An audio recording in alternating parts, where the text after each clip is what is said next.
Murilo, Mas vou falar. começou muito errado. Calma. Vou falar alguns nomes aqui, você me diz se você tem saudade deles. John Chancellor, Matheus Cadorini, goleiro Sidney, que acho que nem sei se jogou. William Potker, Jesus Trindade e Juan Dias e por último o Júnior Urso.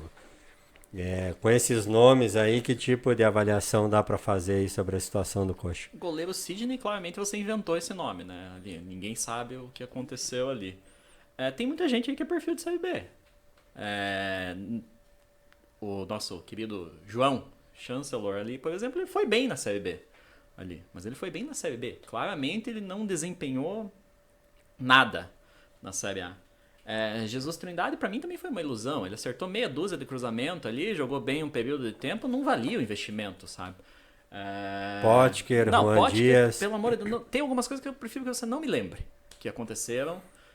O Potker foi uma sacanagem. O Glauco até lembrou ali das contratações no começo do ano, quando vocês falaram anteriormente. Teve gente que aplaudiu a contratação do Potker. Isso é óbvio que ia dar errado, sabe? Não é nem falar com o poder da retrospectiva, mas é claro que não ia dar certo. Não tem, completamente disfuncional, ganhando muito, nada a ver com nada, nenhuma relação. Juan Dias também, cara, não tem sentido esses nomes que você fala, a gente pensando hoje em dia. Vou fazer uma ressalva com o Júnior Urso, que eu estou trajando até a camisa do Júnior Urso. É apenas nostalgia, né? Porque eu fui feliz com ele um certo período de tempo. Não muito, né? Se a gente lembrar da final da Copa do Brasil de 2012. Mas só por isso. E quando foi contratado, eu tive aquela ilusão de torcedor. Nossa, que legal, o Júnior Urso durou 5 segundos. Isso também não ia dar certo. Tanto que não deu, mas pelo menos ele teve dignidade de reconhecer que não deu, pedir pra sair, chegar num acordo e seguir a vida dele. Mas desses nomes aí, nenhum faz falta. A maioria deles não teria condição de jogar no Coxa na Série B quando o Coxa voltar para a Série B, se voltar, entende? E aí, Glauco? Só fazendo ali uma pequenininha correção, o Chancellor ele rendeu um pouquinho na Série A no ano passado. Bem pouquinho, né? Só que daí, lógico, o Chancellor, eu brinco nos grupos do WhatsApp. Ele é um dos zagueiros mais altos que passaram pelo Coxa recentemente. Talvez o Alan Costa, que o pessoal lembra também, em 2018, 2019. O cara lembrou do Alan Costa. Seja ali de um nível parecido. Só que o Alan Costa ele ainda conseguia ganhar jogadas aéreas. Lógico, ele não rendeu, não estou tendo saudade. Será que não era a aerodinâmica da barba do Chancellor que prejudicava? Podia ter um atrito. Eu nunca vi um jogador com a altura dele, que veio aqui para melhorar a bola aérea, ele raramente ganhou uma bola aérea, seja no ataque, seja na defesa. O Juan Dias é uma contratação inexplicável. Ele jogou acho que 3 ou 4 partidas no Coxa, foi emprestado pro Londrina, não jogou no Londrina, o Londrina dispensou rapidinho. Ele conseguiu não jogar no Londrina. E o Londrina com uma fase que tá horrível, que falta de jogador. Então, esses são jogadores ali que a gente. Eu não entendo às vezes a expectativa que é criada ali, porque a gente. Eu tava brincando antes de começar aqui a gravação. O torcedor que reclama de 90% das contratações do Coritiba, ele invariavelmente ele vai acertar muito mais do que errar. Se você for pegar ali, cada ano é mais de 20 contratações, todo ano. Se for pegar a média ali, todo ano mais de 20 contratações. Difícil o ano que dá 2 ou 3 certas, né? Sim. Difícil. E vamos falar então da principal contratação até a gravação aqui do programa, que é o Fran Sérgio, que chega ao Coritiba com 32 anos, passou 10 anos na Europa, o que é algo a se considerar, mas em equipes de pouca expressão.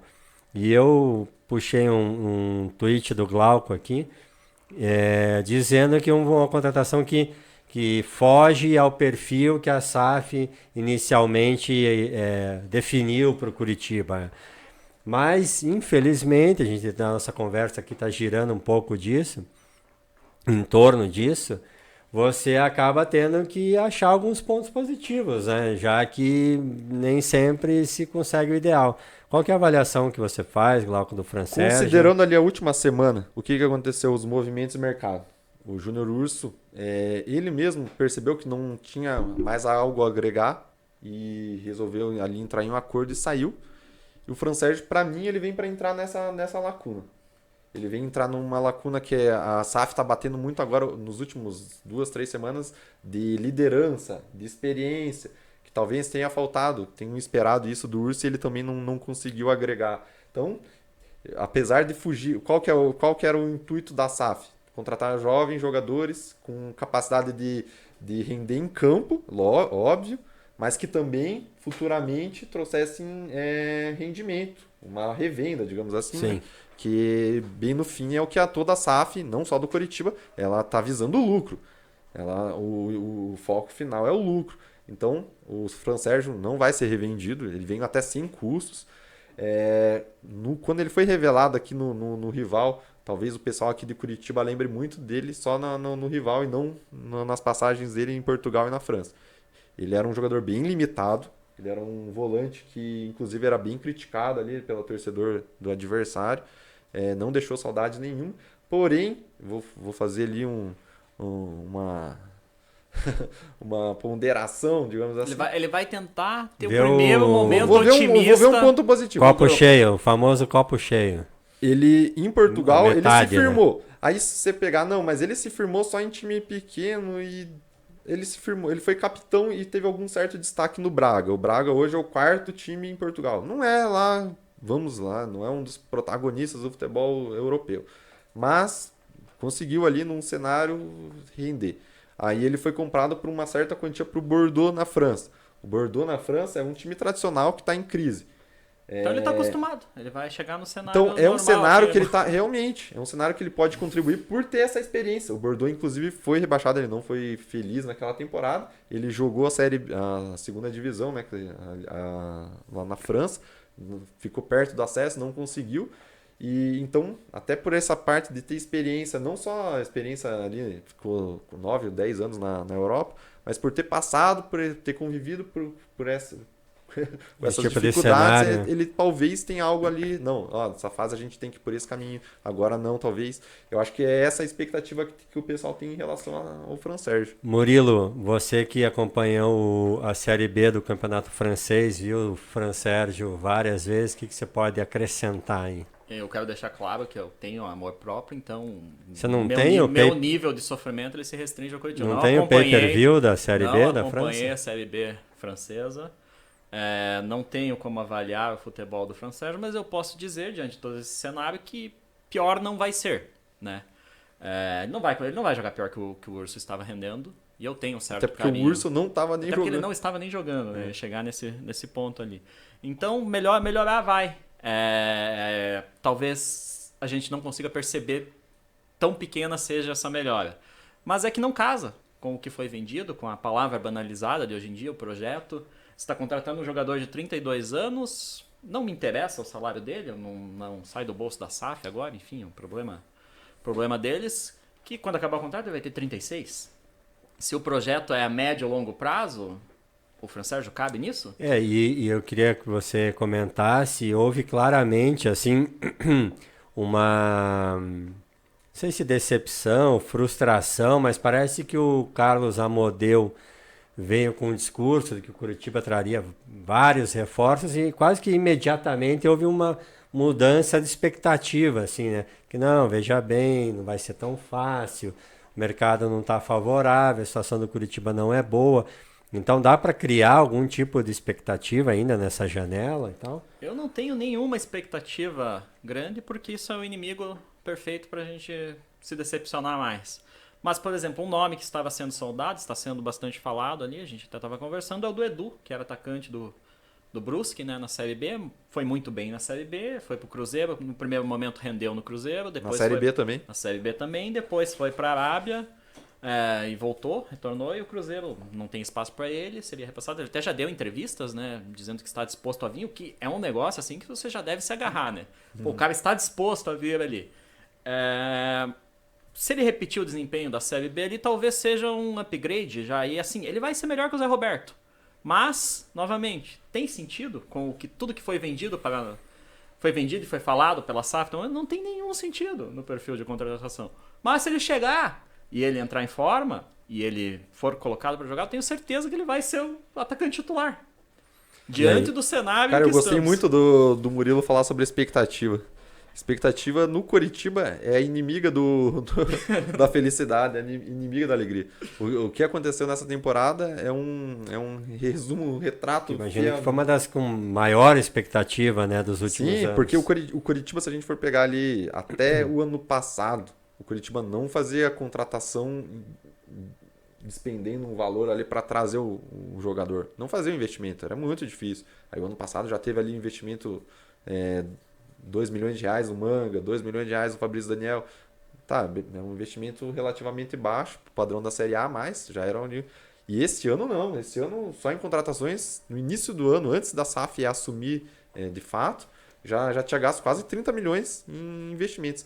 E a maioria das contratações muito elogiadas pelo torcedor, foi vendido isso para o torcedor. E hoje a gente vê que que o elenco, né? Eu não vou falar do time que são os 11 ali que entram em campo, do elenco, é muito carente em várias posições. Então foi criada uma expectativa que gerou uma grande decepção. E eu tenho medo de acontecer algo semelhante com a SAF, porque foi criada também uma expectativa muito grande que o Coritiba ia mudar de patamar muito rápido. Que ia chegar um investimento vultuoso logo de cara, que é o que aconteceu em algumas SAFs, não em todas, nessa onda de SAF. E quem fez isso deu errado.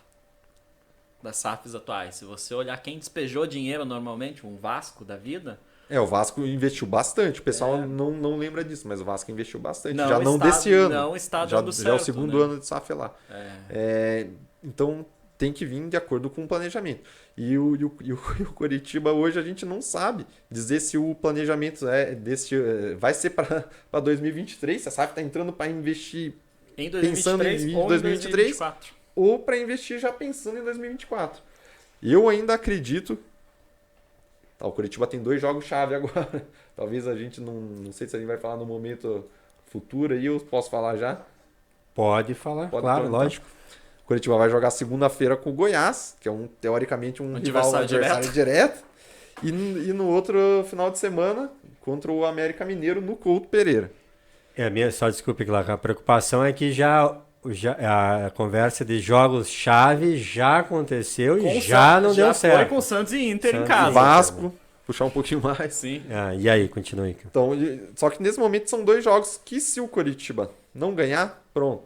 Para mim, apesar de ainda estar em início de julho, né? Vai estar em início de julho. Vai ter ainda 4, no primeiro turno. Mas não, infelizmente praticamente não vai ter acabou o turno, né? Seria a 14ª ou 15ª rodada. Então, se você perder os 2 jogos, você chegar na 15ª rodada do campeonato com 4 pontos, por favor, tenha dignidade de aceitar a derrota. Aí já tem que reconhecer e já começar. A SAF tem que vir a público mesmo e falar, olha, nós vamos pensar em escolher um técnico para a próxima temporada, ou vamos testar o Thiago Kozlowski para essa temporada para ver se ele pode vir a ficar para a próxima. As contratações vão ser já planejando a próxima temporada, enfim, tem que deixar as claras para o torcedor entender, não, vamos cobrar isso. Pode até facilitar justamente a sequência. A comunicação é fundamental nos dias de hoje. Porque senão a gente incorre para o mesmo erro do começo do ano, não vamos entrar naquele terreno nebuloso de que a SAF já estava comandando por trás das cortinas ou não, mas a gente vai voltar aqui. Agora a gente está cogitando contratar o Edu. No começo do ano a gente contratou o Rodrigo Pinho, possivelmente por um investimento muito maior. Não deu certo. Ele não pode continuar no clube, enfim, seja na Série A ou seja numa Série B. Claramente não tem o perfil e não vai dar certo. Então, o Rodrigo Pinho é um caso dos jogadores que foi criada uma grande expectativa. Era aí que foi-se criada uma grande expectativa. Teve toda uma narrativa, cara. Estávamos disputando o jogador com o Botafogo. Ele jogou o Champions League. Só que se você analisar direito, o que ele jogou na Champions League? Ele entrou faltando 5 minutos no jogo.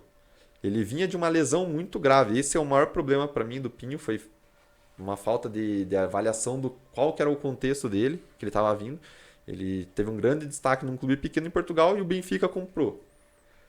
Ele chegou no Benfica e já sofreu uma lesão, aquela lesão gravíssima lá que perde uma temporada, que é o rompimento do ligamento do joelho. Ele perdeu 1 ano. E ele nem chegou a voltar a jogar no Benfica. Ele fez ali meia dúzia de jogos sem grande minutagem. E o Benfica viu que realmente ele não ia ser o jogador que poderia ser antes, que se esperava. É lógico que o Coritiba não ia contratar naquele momento um destaque do Benfica. É óbvio que a gente tem essa noção também. Porém, a gente tem que avaliar o que vale mais a pena. Às vezes você contratar ali uma promessa, ali um jogador que está surgindo no futebol brasileiro, ou contratar um jogador que está vindo porque na condição física, clínica dele já não é o ideal. Então, falta até essa avaliação também no Coritiba. O Glauco deu esse contexto de narrativa e transparência, que é o que ele está pedindo da SAF daqui para frente. Exatamente. Veja o poder da narrativa. Ele deu todo o histórico do Pinho, né, ali, e esse é o histórico real do Pinho. A gente não contratou um cara que jogou a Champions League pelo Benfica. Ele jogou a Champions League pelo Benfica. 5 minutos. Mas, tudo isso. Ele não estava sendo disputado pelo Botafogo numa condição de chegar e ser um 9. O titular do Botafogo, no projeto do Botafogo, é o Tiquinho Soares. Possivelmente, para ser reserva do Tiquinho Soares, ele seria um bom 9. Mas não para comandar o ataque aqui agora. Então tem que ter essa transparência a partir do momento... Depois desses 2 jogos, né? A gente vê ali... Chegamos na 15ª rodada. Temos 4 pontos ainda, perdemos os 2, enfim. Ser transparente, o que vamos fazer daqui para frente, sabe? Não buscar essas justificativas e essas falsas narrativas para tentar ludibriar a maior parte da torcida.